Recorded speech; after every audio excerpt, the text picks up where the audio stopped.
Friends, मैं आपकी दोस्त doctor Rakhi Agarwal, founder the counselling clinic. आज इस एपिसोड में हम आपके सामने लेकर आए हैं एक बहुत ही डिफरेंट टाइप का केस। इस केस में जो हमारे पास क्लाइंट थे, वो क्लाइंट एक एमएनसी कंपनी में बहुत अच्छी पोस्ट पे थे। उनका अच्छा खासा सीआर में पैकेज था। तो पेरेंट्स उनको ज़बरदस्ती लेकर आए थे क्योंकि वो शादी नहीं करना चाहते थे और उम्र भी 30+ हो चुकी थी। तो पेरेंट्स दूसरे रूम में वेटिंग एरिया में बैठे और जब वो हमारे साथ बच्चा बैठा तो उसने मेरे को बोला कि मैम, आपको देख के मुझे आपके ऊपर और अपने ऊपर बहुत हंसी आ रही है।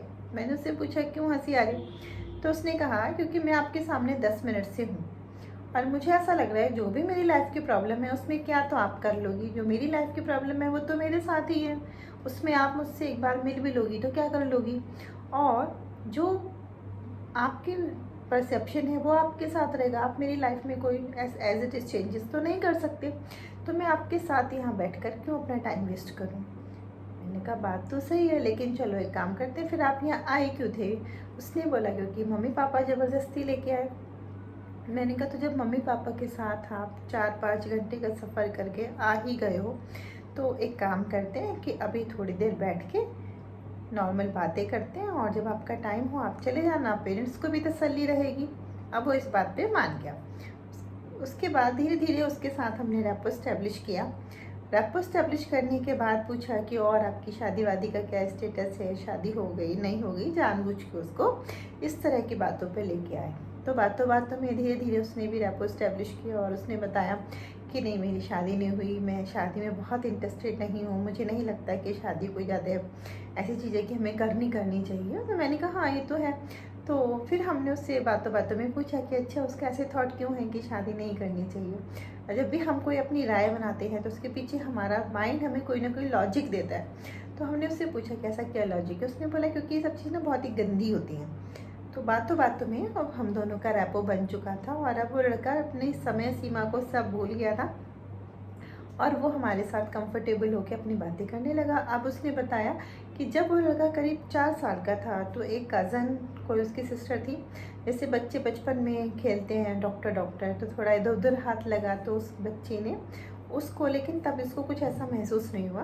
लेकिन जब वो थोड़ा बड़ा हुआ, करीब 7-8 साल का, तो उसके किसी कज़न भाई ने उसको थोड़ा सा मोलेस्ट किया, जो उसको बहुत ही ख़राब लगा और उसकी स्मृतियाँ उसके मानस पटल पर छप गई, उसके मन में बैठ गई और उसको तब से ऐसा लगने लगा कि ये टच बहुत बुरा होता है। उसके बाद कभी भी ऐसा होता कि कभी उसके पेरेंट्स भी उसको कडल करते या कोई ऐसे बच्चा है, किसी ने उसको गले से लगा लिया, किसी ने हक करा, तो उसको हमेशा वो वाला टच याद आ जाता था और उसको लगता था नहीं, किसी से भी छूना नहीं चाहिए, ये सब चीज़ें बहुत ख़राब होती हैं। धीरे धीरे करके उसने अपने माइंड में इस चीज़ को बिठा लिया कि नहीं, इन सब चीज़ों से उसे घिन आने लगी, किसी भी टच से उसे घिन आने लगी। अब जब वो बड़ा हुआ, धीरे धीरे क्या हुआ कि जब उसने देखा कि जब 17-18 साल का हुआ तो उसने देखा कि और फ्रेंड्स के गर्लफ्रेंड बन गई, ये सब चीज़ें हो गई। लेकिन वो जब भी उसको कोई भी गर्ल जाने अनजाने किसी भी तरीके से एज ए फ्रेंड भी छू लेती थी तो उसको लगता था नहीं, ये सब चीज़ें बहुत गलत हैं, ये सब चीज़ें बहुत गलत है। उसको बचपन के उसी वाले टच की याद आ जाती थी। तो धीरे धीरे उसने अपने आप को, फिर उसके दोस्तों ने उसको बोला कि क्या हुआ, तेरे अंदर कोई प्रॉब्लम है, तेरे को किसी भी तरह के अराउजल्स क्यों नहीं होते हैं? तो उस बच्चे को लगा, उसने गूगल पे सर्च किया कि मुझे अराउजल्स नहीं होते, तो उसमें कहीं ना कहीं उसने पढ़ लिया कि अगर ऐसा नहीं होते तो दैट मीन्स कि आप गे हो या कुछ ऐसी प्रॉब्लम है आपको। तो अब उस बच्चे ने अपने दिमाग में ओवर थिंकिंग शुरू कर दी और उसने ये मान लिया कि अगर मुझे सेक्स अराउजल नहीं होते तो दैट मीन्स कि कहीं ना कहीं मैं थोड़ा डिफरेंट हूँ और मैं गे हूँ। अब ये किसी भी इंसान के लिए बहुत ही ज़्यादा हार्ड चीज़ होती है इस चीज़ को अपने लिए एक्सेप्ट कर लेना, क्योंकि अंदर से वो इंसान उस समय पे बिल्कुल ख़त्म हो जाता है। अब उसने अपने को ऐसा मान लिया। अब वो कंपनी में जॉब करने लगा, वहाँ पर काफ़ी अच्छी पैकेज पे था, तो काफ़ी लड़कियाँ भी उसके साथ आगे जुड़ना चाहती थी।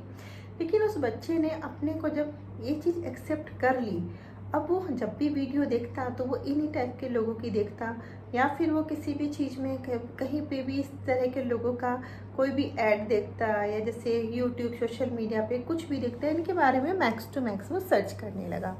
अब वो सर्च करते करते उसने अपने चारों ओर इस तरीके का एक थॉट्स की कस्टडी बना ली कि वो सोते जागते उठते बैठते उसका सेल्फ कॉन्सेप्ट बहुत पुअर हो गया और उसको लगने लगा कि भगवान ने मुझे ही ऐसा क्यों बनाया, हम 2-3 बहन भाई हैं, खाली मैं ही ऐसा क्यों बना, है ना, मेरे साथ ही लाइफ में ये प्रॉब्लम क्यों आई। और उसने जब भी उसकी कोई गर्लफ्रेंड बनती वो उसको पहले से बता देता था कि देखो हम दोनों फिनेंशियली मैं साउंड हूँ, हम सब रह सकते हैं, मैं बहुत केयर करूँगा, लेकिन मेरे साथ किसी भी तरह की पर्सनल होने की कोशिश मत करना, फिज़िकल होने की कोशिश मत करना, क्योंकि मैं पहले बता देता हूँ कि मैं गे हूँ। अब कोई भी लड़की ऑब्वियसली उसका साथ छोड़ देती थी उस चीज़ को लेकर। तो धीरे धीरे उसने हमारे साथ ये सारी बातें डिस्कस की और बातों बातों में पता ही नहीं चला कब 4 से 5 घंटे निकल गए। हमारा सेशन हालांकि 40-45 मिनट का होता है, लेकिन बातों बातों में उसको पता ही नहीं चला कब 4 से 5 घंटे निकल गए। और बातें करने में कितनी बार उसकी आंखों से आंसू टपके, कितनी बार वो परेशान हुआ, लेकिन बाद में सीबीटी के और अलग अलग थेरेपीज़ के द्वारा उसको जब ये एहसास कराया गया, उसकी इंसाइट डेवलप कराई गई कि जो भी बचपन में हुआ दैट वाज सिचुएशनल, वो बाई चांस ऐसा हो गया, हाँ नहीं होना चाहिए था लेकिन हो गया, और उसकी वजह से हमारे अंदर एक इम्प्रेशन आया कि वो चीज़ गलत है, हमें उस चीज़ के बैड टच के लिए घिन पैदा हुई। बट दैट डजंट मीन कि हमारे अंदर इस तरीके की कोई भी कमी है। उसको धीरे धीरे इस चीज़ का रियलाइजेशन कराया गया कि you are not a gay, you are a normal person.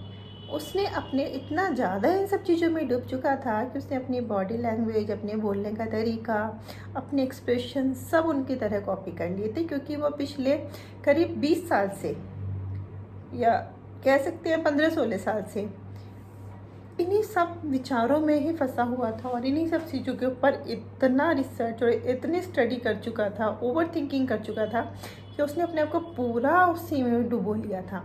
तो जैसे जैसे उसकी सीबीटी सेशंस हुए और उसके साथ हमने अलग अलग थेरेपीज़ की, उसकी काउंसलिंग हुई, तो उसने अपने आप को एक्सेप्ट किया। और जब उसने जिस दिन उसने अपने आप को एक्सेप्ट किया कि हाँ अब मुझे लग रहा है कि मैं एक नॉर्मल पर्सन की तरह हूँ, उसकी आंखों से आंसू थे और उसने अपने आप को एक कस्टडी से ना, now he was feeling a not in his throat, और उसको ऐसा लगा जैसे कि आज मेरी सारी कस्टडीज टूट गई हैं।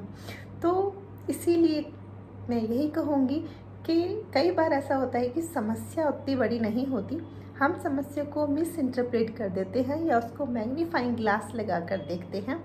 तो कई बार हमारी ज़िंदगी में वास्तव में इतनी ज़्यादा प्रॉब्लम्स नहीं होती जितना हम ओवर थिंकिंग से उसको 100 गुना बढ़ा देते हैं।